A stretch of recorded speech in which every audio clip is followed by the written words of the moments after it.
Is it still exciting to get out there and tour? And what I mean specifically is I know you guys enjoy when you're on the stage, but 30 years of those other 23 hours when you're not on the stage, I know that's tough, and it's tough to train your mind to do it.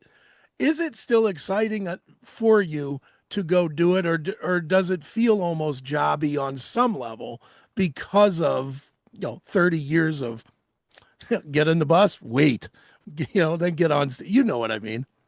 Yeah, I mean, it's the thing is, Chris, like we don't tour as much as a lot of different bands, and there's a reason Sure. for that. There's a balance that I've learned over the last 20 years of work and touring life and home life. And a lot of bands, they just tour, they get burnt out or they lose their relationships at home, all these kind of things. And that's it's a conscious effort that I've made is to tour where it makes sense, to play shows that are meaningful and um and do it in a way where you have a balance, right?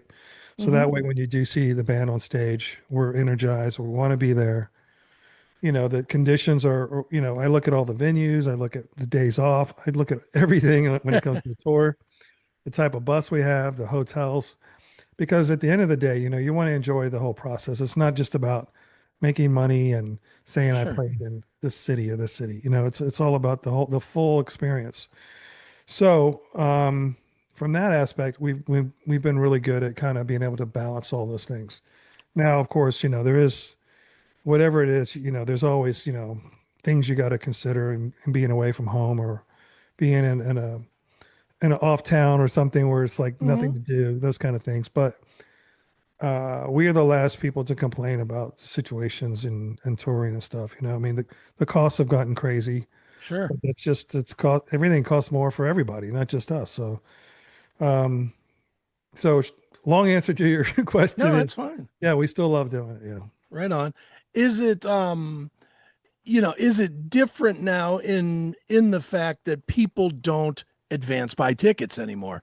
Everybody's gotten so burned, I guess, burned out on the market that they just, what are they calling that? Blue dot fever, where, Mhm. nobody buys the tickets until 2 days before now. Is that, I have to imagine for a band like you guys that's not selling 100,000 tickets in a city, you're not Metallica, Yeah. I mean, I have to imagine that makes it incredibly hard to tour. Yeah. Well, I mean, I think it comes off of your track record. The previous tour is really where the promoters kind of gauge what room they're gonna put you in, these kind of things. And Mm-hmm. I mean, I have to say for this tour, the pre-sales have been fantastic. That's So, great.